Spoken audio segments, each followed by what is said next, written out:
একজনের প্রচুর বায়ুর সমস্যা, তাকে বারবার উজু করতে হয়। যখন সে সলাৎ পড়তে বসে তখন সলাৎ পড়া অবস্থায় অনেক হালকা বায়ু বের হয়ে যায়।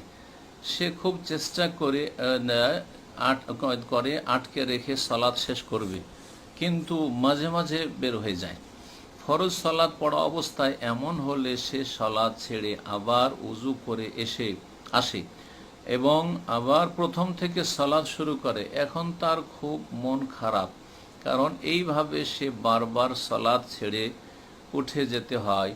সে যেইভাবে সলাৎ ছেড়ে উঠে যায় এমন করা কি ঠিক? জি, অর্থাৎ সংক্ষেপ কথা লম্বা করেছেন যে একজন ভাই অথবা বোনের বেশি বেশি বায়ু নিঃসরণ হয়, এই রোগ রয়েছে, গ্যাসের রোগী, আর এত বেশি যে সালাত শুরু করে উজু করার পরে আর তারপরে সালাতের ভিতরেও বায়ু বেরিয়ে আসে, যেটা থামার চেষ্টা করলেও থেমে রাখতে পারে না। এইরকম পরিস্থিতিতে সালাত ছেড়ে দিয়ে উজু করতে যায়, আবার আসে বারবার, এতে অনেক কষ্ট হয়, অনেক সমস্যায় বারবার যেতে হয়। তো এই ক্ষেত্রে করণীয়টা কি? এই বিষয়টিকে ওলামারা বলেছেন যে দুটি মাসআলা রয়েছে হাদিসে। একটি হচ্ছে মুস্তাহাজা, যেসব মহিলাদের অতিরিক্ত ব্লিডিং হয়, ইস্তেহাজার রোগ রয়েছে, তাদের সাথে তুলনা করেছেন। আর তুলনা করেছেন সালিসুল বাউল, যাদের পেশাব সবসময় টপ টপ করে পড়তে থাকে, তাদের সাথে তুলনা করেছেন ফুকাহা কিরামরা। আর তারপরে এই বিষয়টিতে শেখুল ইসলাম ইবনে তাইমিয়া রাহিমাহুল্লাহর ফতোয়া রয়েছে লাজনা দাইমার ফতোয়া রয়েছে এখানে সৌদি আরবের। যে ফতোয়াটিকে সংক্ষেপে আমি তুলে ধরছি সেটা হচ্ছে যে দুটো অবস্থা রয়েছে। একটা অবস্থা হচ্ছে যে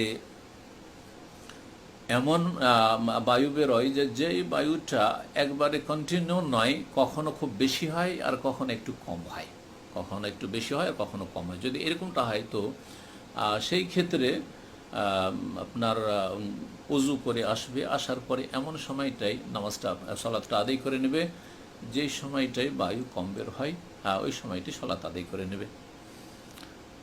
আর যদি দেখা যায় যে না, এরকম অবস্থা নয়, বরং এত বেশি হচ্ছে সব সময় বায়ু বের হয়, এইরকম যদি হয়, তাহলে ওলামারা বলেছেন যে প্রত্যেক ওয়াক্তের জন্য, এটা মনে রাখবেন যে দুই অবস্থাতে প্রত্যেক ওয়াক্তের জন্য উজু করতে হয়। প্রত্যেক ওয়াক্তের জন্য উজু করে যখনই ফরজ সালাতের ওয়াক্ত হবে তখন একবার উজু করে সুন্নাত, নফল, ফরজ যা আছে সব একসাথে পড়ে নেবে।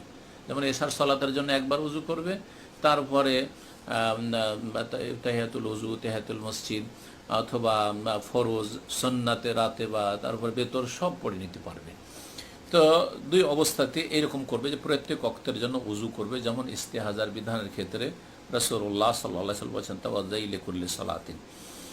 এখন উজু করে আসলো আর সালাত শুরু করলো, আর তারপরে বায়ু নিঃসরণ হচ্ছে, বায়ু নির্গত হচ্ছে, থামতে পারছে না, আর থামার চেষ্টা করার কোনো প্রয়োজন নেই। ফুকাহারা বলছেন এই ক্ষেত্রে যদি খুব বেশি বেশি বায়ু আসে আর সবসময় এইরকমই অবস্থাটা, তাহলে দ্বিতীয় যে অবস্থাটা, সবসময় যখন এরকমই অবস্থা, সালাত শুরু করে দেবে, আর তারপরে যদি বায়ু নির্গত হয় সেদিকে ভ্রুক্ষেপ করবে না, কারণ সেটা তার সাধ্যের বাইরে। বারবার করে যাবে আর উজু করে আসবে, উজু করে এসে শুরু করবে, আবার তো তাই হবে। সুতরাং এই ক্ষেত্রে যদিও বায়ু বেরিয়ে আসে তারপরেও সালাতকে কন্টিনিউ করবে এবং পুরো সালাত শেষ করবে ওই অবস্থায়।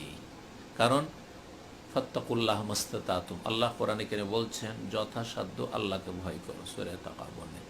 নবী সাল্লাল্লাহু আলাইহি ওয়া সাল্লাম ওয়াইদা আমারতুকুম বিআমরিন ফাতু মিনহু মাস্তাতাতুম, তোমাদেরকে কোনো যদি নির্দেশ করি তাহলে যথাসাধ্য পালন করো। নির্দেশ হয়েছে তাহারাত করো, ওযু করে সালাত আদায় করো, যথাসাধ্য আপনি পালন করবেন। এটা সাধ্যের বাইরে যে বারবার উজু করে আসবেন, আবার 2 রাকাত পড়া হলো, 1 রাকাত পড়া হলো, আবার উজু নষ্ট হয়ে গেল, আবার গেলেন, আবার উজু করে আসলেন, আবার 3 রাকাত পড়া হলো, উজু নষ্ট হয়ে গেল না। আর আল্লাহ রাব্বুল কোরআন কারীমে বলেছেন যে ওমা জাআলা আলাইকুম ফিদ-দীনি মিন হারাজ, দিনে কঠোরতা নেই, সংকীর্ণতা নেই। দিনে যেখানে মুশকিল সেখানে আসান, যেখানে মুশকিল সেখানে আসান। রাসূলুল্লাহ সাল্লাল্লাহু আলাইহি ওয়াসাল্লাম সহিহ বুখারীর হাদিস, ইন্নাদ-দুনিয়া ইউসরুন, দিন হচ্ছে সহজ। সুতরাং এই সহজ দিনকে এইভাবে পালন করবেন ইনশাআল্লাহ তাআলা। আল্লাহ কবুল